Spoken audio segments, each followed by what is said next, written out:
کے بعد کسی کو نبوت نہ ملی، نہ مل سکتی ہے، نہ ملے گی، یہ حدیث کی بات نہیں، حدیث سے پہلے میرے اللہ کا فیصلہ ہے۔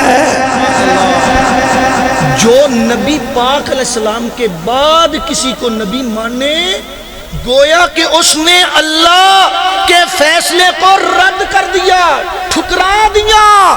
اور جو اللہ کے فیصلے کو ٹھکرا دے، بولو وہ مومن رہ سکتا ہے؟ نہیں۔ اور جو بھی رسول اللہ کے بعد نبی ہونے کا دعویٰ کرے اور جو مانے، وہ کافر اس واسطے ہیں کہ انہوں نے قدرت کے فیصلے کو ٹھکرا دیا، اللہ کے فیصلے کا انکار کر دیا۔ اور حق یہ ہے کہ جو اللہ کے فیصلے کا انکار کرتا ہے وہ کافر ہے۔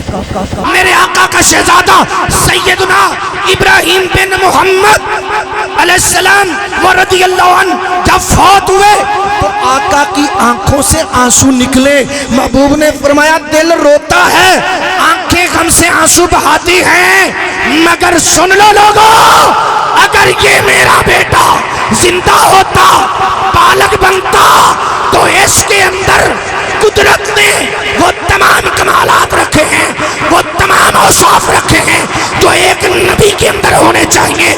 وہ کمالات تو تھے، اوصاف تو تھے، پر میرے بعد رب کو پسند نہیں، منظور نہیں ہے کوئی نبی بن سکے۔